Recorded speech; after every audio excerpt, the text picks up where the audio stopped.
Hey guys, welcome back to the channel. So today is day one of a challenge of Commerce Pro by Rajit sir.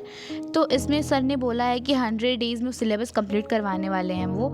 तो मैं भी इस challenge में participate कर रही हूँ और ऐसे 100 डेज़ के लिए वीडियोस आती रहेंगी हर एक दिन के लिए कि मैंने क्या क्या कंप्लीट किया और क्या नहीं।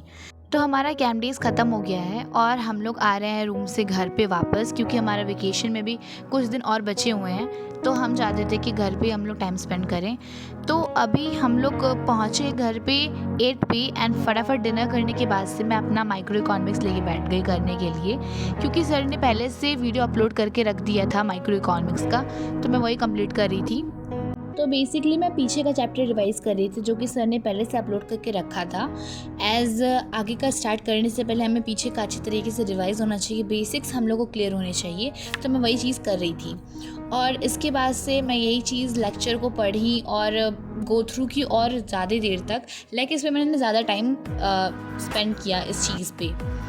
और इसके बाद से फिर मैंने सोचा कि अगर आज का जो सर ने लेक्चर डाला है डे 1 का, अगर आज नहीं हो पाएगा, अगर पूरा नहीं हो पाएगा तो हम इसे कल सुबह डे 2 में कंप्लीट कर लेंगे, बिकॉज़ हमें पहले पीछे का आना चाहिए। क्योंकि पीछे का जो भी चैप्टर्स है वो बेसिक कंटेन करता है इकोनॉमिक्स का, या फिर अकाउंट की बात करें तो अकाउंट में भी जो फर्स्ट चैप्टर है अकाउंटिंग टर्मिनोलॉजी एंड ये सब लेके जो है ये भी बेसिक कंटेन करता है। तो उससे हम लोग को पहले हम लोग को आना चाहिए आगे का स्टार्ट करने से पहले। तो मैं पीछे का ये सारा कंप्लीट कर रही थी अपना, और मैं अपने नोट्स को रिवाइज़ कर रही थी। एज सर का जो लेक्चर होता है उसके लिए मैं एक अलग से रफ कॉपी में नोट्स बनाती हूँ, तो वो मेरा नोट्स जो रहता है वो एग्ज़ाम टाइम में बहुत हेल्प करता है।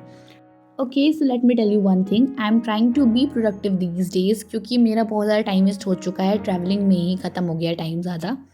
तो मैं सोच रही हूँ कि हम जितना भी पीछे का चीज़ बचा हुआ है इसको अच्छे तरीके से साथ साथ रिवाइज़ करते चले, डेली बेसिस पे रिवाइज़ करें, और जो न्यू चीज़ हम लोग पढ़ रहे हैं उसको भी हम लोग साथ में लेके चले इसके।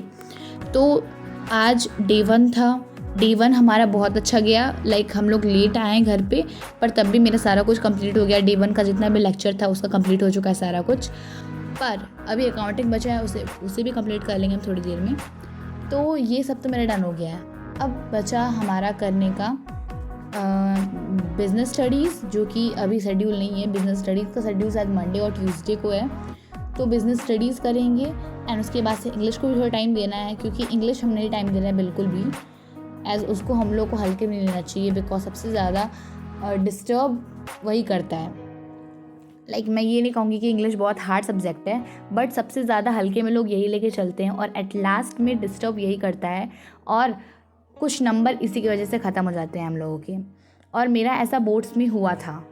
कई लोग ऐसा बोल रहे थे कि बोर्ड्स में इंग्लिश के पेपर में उन लोगों का कई क्वेश्चन छूट गया बिकॉज लेंदी पेपर बना था, बट मेरा कोई भी क्वेश्चन नहीं छूटा था, बट तब भी मेरा मार्क्स डाउन हो गया जस्ट बिकॉज मैंने कहीं गलती कर दी थी और मैं उतना जल्दी नहीं कर पाई। लाइक मैं राइटिंग तो वैसे भी उतना ध्यान नहीं दे पाई थी, क्योंकि बहुत ज़्यादा सच में लेंदी था पेपर, बट मेरा सारा हो गया था टाइम से पहले ही, क्योंकि मुझे ऐसा लग रहा था कि टाइम ओवर हो चुका है। तो इसी रीज़न से मैं जल्दी जल्दी अपना कंप्लीट कर ली थी, एंड मेरा शायद हाफ एन आवर पहले ही हो गया था, बट मैं रिग्रेट कर रही थी कि मैं थोड़ा अच्छे से और लिख सकती थी, बट वो मैंने नहीं लिखा। और उसके बाद से अगर मैं लिखने बैठती थोड़ा सा और टाइम ख़त्म हो जाता, और फिर मैं पूरा लिख भी नहीं पाती, इसलिए मैंने उसको छोड़ दिया। एंड यही मैं अभी भी रिग्रेट इसी चीज़ की वजह से कर रही हूँ, बिकॉज मेरा सच में मार्क्स जितना मैंने एक्सपेक्ट नहीं किया था उससे ज़्यादा डाउन हो गया है। लाइक मैं सोच रही थी कि 95 प्लस आएगा, but it's not that.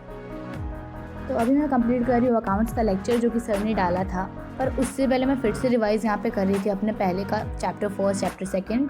As मेरे स्कूल में कंप्लीट हो चुका है, चैप्टर 4 तक कंप्लीट हो चुका है, अकाउंटिंग प्रिंसिपल तक हम लोग आ चुके हैं, तो मैं वहाँ तक रिवाइज़ कर रही थी, और उसके बाद से फिर मैं सर के हिसाब से चलूँगी जैसे सर पढ़ा रहे हैं। वैसे अगर मैं बताऊँ तो कई लोग बोलते हैं कि कॉमर्स मैंने इसलिए लिया है बिकॉज उसके अंदर मैथ्स नहीं होता है, और ऐसा कई लोग बोलते हैं कि तुमने कॉमर्स इसीलिए लिया है बिकॉज इसके अंदर मैथ्स नहीं है। दैट्स नॉट द रीज़न, और ये कोई पॉइंट है भी नहीं, बिकॉज मैं जब से कॉमर्स में आई हूँ मैंने ये रियलाइज़ किया है कि commerce is all about maths, because इसके अंदर अकाउंट्स के अंदर ही मैथ्स आएगा, इकोनॉमिक्स के अंदर भी मैथ्स आएगा, और अप्लाइड मैथ्स या फिर मैथ्स इसके अंदर लेना होता भी है।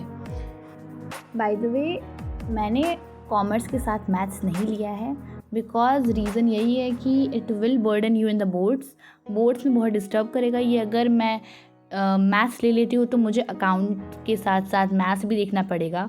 और ऑफ कोर्स मेरे स्कूल में एक और न्यू सब्जेक्ट है इसके साथ जुड़ा हुआ, जो कि है मार्केटिंग। तो मार्केटिंग भी एक जुड़ गया है, रिलेटेड टू इकोनॉमिक्स ही है और अकाउंट्स रिलेटेड ही है ये सब्जेक्ट। तो मार्केटिंग भी पढ़ना है साथ में, तो सब्जेक्ट थोड़े से बढ़ गए हैं।